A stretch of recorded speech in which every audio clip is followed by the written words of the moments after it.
Since the UK Home Secretary announced the 5-point plan to reduce net migration into the UK, there has been a lot of questions.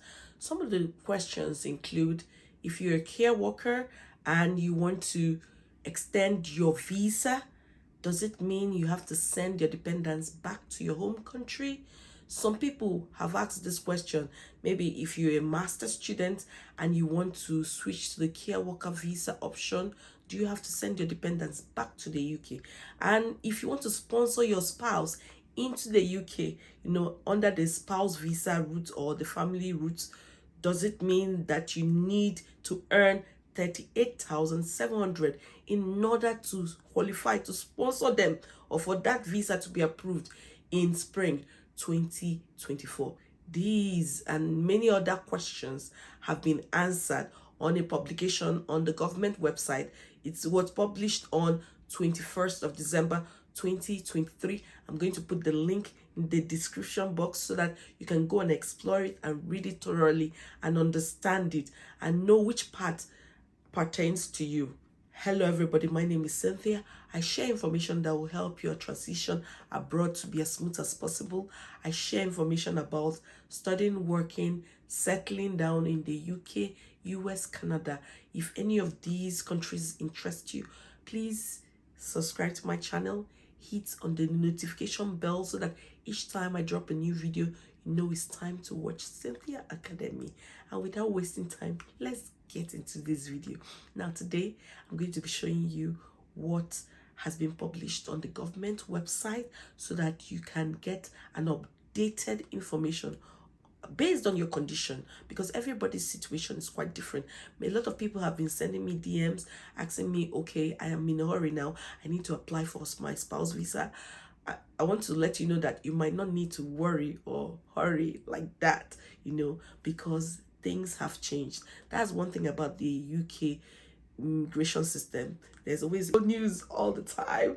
You're wondering what next is going to happen. So I'm going to share this updated information with you. The first one is about family visas. It says we will raise the minimum income for family visas incrementally in stages to give predictability to families. Now it says in spring 2024, we will raise the threshold to £29,000. That is the 25th percentile of earnings for jobs at the skill level of RQF3. Moving to the 40th percentile, currently 34,500, and finally the 50th percentile, currently 38,700, and the level at which the general skilled worker threshold is set.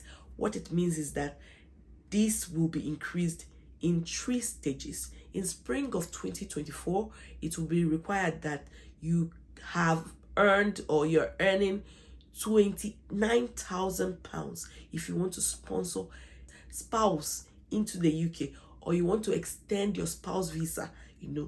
Both of you should have a combined income of 29,000 if you want to extend, but the sponsor should have earned 29,000 if you want to bring in your spouse into the UK. I hope that makes sense. So the next one will be 34,500, and then the final stage will be 38,700. I feel this is good news because not many people can afford to sponsor their spouse into the UK based on their income. Many people don't earn up to 38,700. It's really difficult. And if you want to use cash, it's another ball game. One day I'm going to create a video and explain to you how you can use cash to, support your income. But that is not what we are here for. Now, the next thing we're going to go to is care worker visa. That is the aspect that I'm really, really excited about, because many people have asked me questions on my YouTube and I was like, I'm not sure. But now I'm very sure because this is on the government website. It says carers and senior carers, these changes will be introduced as soon as possible in the new year. Care workers with code 6145 and senior care workers with code 6146 already in the route will be able to remain with their dependents, including extending, changing employer within these SOC codes and settlements. What does that mean? It means if you're already on this route, you don't need to worry. You can easily extend your visa and your dependents will stay with you. They won't be asked to go back, you know. Now, the next point there says where a care worker or senior care worker is in the route before the immigration rules change, but has not yet brought dependents, they will be allowed to bring the dependents during their sponsorship on this visa. So it means if you get sponsorship to, your visa is approved to be a care worker before spring of 2024 and you're just there, you can still bring your dependents after spring of 2024, as long as when you got your visa approved was before and you came into the UK before spring of 2024. So I tell people that you can still get a care worker visa opportunity to come into the UK if you start applying now.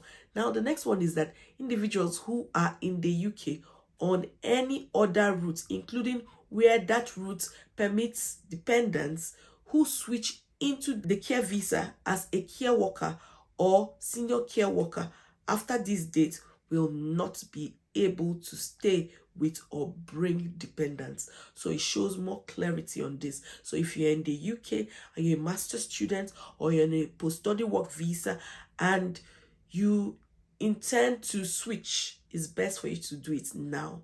Now, if you can't do it as a master's student, it means that once you apply after that particular date, you can't remain with your dependents. So even if you have your dependents in the UK, you might be asked to send the dependents back home because you applied for your visa to be approved after that date, this date in spring 2024.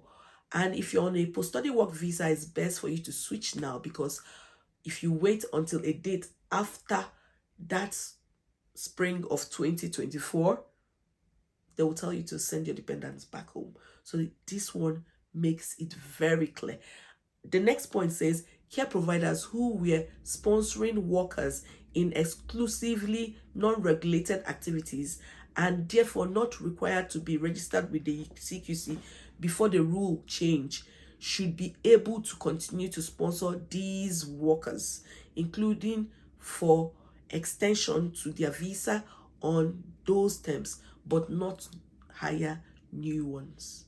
So you can continue to sponsor your workers, but not new ones. Another aspect is that those already in the skilled worker visa route before the immigration rule changes should be exempt from the new median salary levels when they change, sponsor, extend, or settle. We would, however, expect their pay to progress at the same rate as resident workers. Therefore, they would be subject to the updated 25th percentiles using the latest pay data when they next make an application to change employment, extend their stay, or settle. This is in line with the normal practice. So if you're already on a skilled worker visa route and you want to extend or settle, you don't need to have a COS or of 38,700, but you'll be subject to the 25th percentile, which is likely to be £29,000. So this is something you need to consider. Another thing it says is that the shortage occupations list will be renamed the immigration salary list, and the MAC will advise on which of the current shortage occupations should remain on the list in line with the new salary thresholds. For family migration minimum income, those who already have a family visa with the 5-year partner route or who applied before the minimum income threshold is raised will continue to have the applications assessed against the current income requirement and will not be required to meet the increased threshold. This will also be the case for children seeking to join or accompany parents. The 5-year route, you know that usually they approve your visa and they give you 2.5 years, and then after 2.5 years you have to extend it for another 2.5 years. So if you want to extend it, you'll be assessed based on the current, income, which is 18,600. You see, that is what it means. Then it says those already in the UK on a different route who apply to switch into the 5-year partner route after the minimum income requirement has been increased will be subject to the new income requirement. So this is quite clear. It shows that, if you're already here and you want to get married to somebody, and or the person wants to sponsor you or something like that, or you're the sponsor, just get ready that if you submit your application after that date in spring of 2024, you will be subjected to the 25th percentile that has been proposed, and it will keep increasing in 3 stages. I hope this is very, very clear to you, and please prepare, because the graduate routes will be analyzed again, and we don't know what Mark will come up with, but I'll keep you updated here. Please like, share, subscribe. Thank you, my returning subscribers. You people are so amazing. I know my voice has gone. I had something, but I'm getting better now. I'm so happy that I'm getting better, and I'm here to bring this news to you. Please keep shining and stop worrying and stressing yourself. Everything will be okay. Bye-bye.